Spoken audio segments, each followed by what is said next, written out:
Oh, hello.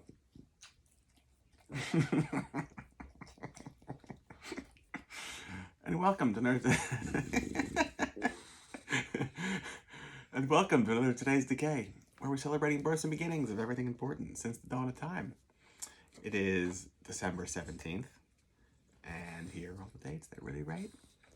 On this day in 1923, the cat girl, Lily Christine, was born. That's right, she was a pit-up and burlesque model, performed all over the country. The picture was run in tons of magazines, captivating people all over the world. Very often dealing with the occult and voodoo, and particularly mesmerizing. She died at the age of 41 in 1965 from peritonitis, something like that. Yeah. Anyway, really fascinating individual who did some great performances. 1927, on this day, the film London After Midnight premiered. The Lost Lon Chaney Sr. film, probably the most famous and elusive of Lost films. Not the only one, actually a startling amount of films pre-1948 or something like that are lost. But this one featured Lon Chaney Sr. in, I don't know, maybe 2, perhaps 3 different roles. One as the Scotland Yard inspector, one as the vampire man in the beaver hat, and one, depending on which version of the story you read, also as like a war buddy that just came back from India. I say if because there's different versions of the story that exist today. Here is the original 1927 photoplay novelization as written by Mary Coolidge Rask. You see Lon Chaney on the cover there. There's 2 vampire women. These would have been made at the time. Some of these novels are like the original source material. Like, let's say Hunchback of Notre Dame would be like the original book, Hunchback of Notre Dame, with stills from whichever film, the 23, the 39 version that came out. In this case, this was not a novel beforehand, so Mary Coolidge Rask would have made a novelization. But what is it based off of? Is it based off of the final script? Is it based off of somebody who saw the movie? Is it based off of a earlier version before there were possible edits? I don't know. I say this because this book conflicts with this book, which has the original shooting script in it, put out in the mid-'80s by Philip Riley and Forrest J. Ackerman. This is like the actual shooting script. So, okay, yeah, the movie's lost, but you can experience it by way of one of these 2 books. But which is right, I don't know, because they're different.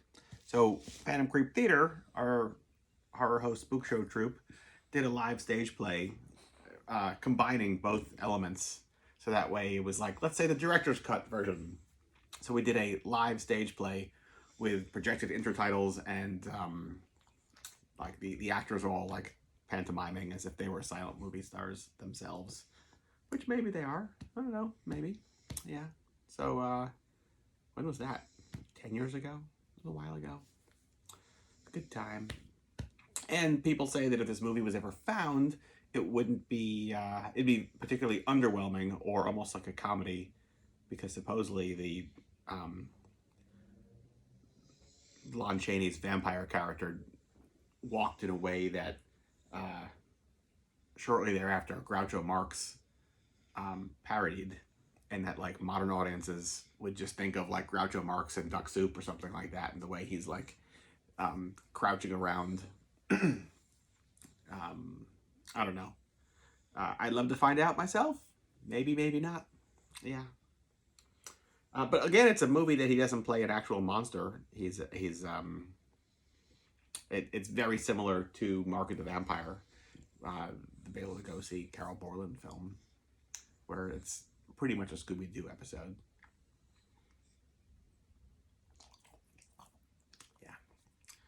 Anyway, what else? Tommy Steele, born in 1936, British rock and roller, rock with the Cavemen, elevator rock, doomsday rock, bunch of others, and popularized that music note sweater, right?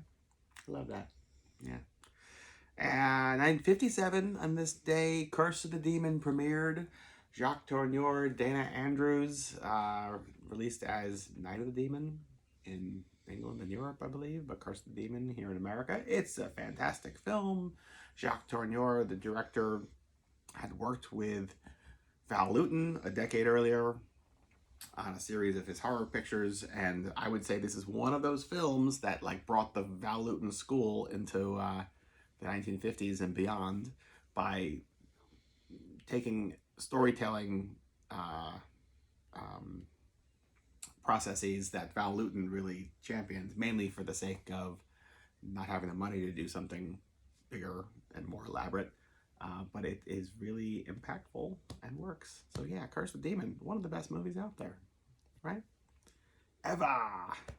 And last but certainly not least, is she my favorite Avenger? I don't know. It might be Captain America. But 1958, on this day, Penelope Houston was born of the Avengers. Yeah. I saw them not too long before COVID struck, and I'm very happy I did, because when will I get to see them again? I don't know. Things just keep getting worse, don't they? But maybe not tomorrow. Maybe tomorrow will be better. What do you say, pal? Time will tell. Anyway, there you go. The whole day for you to define your life around. Until tomorrow. Goodbye.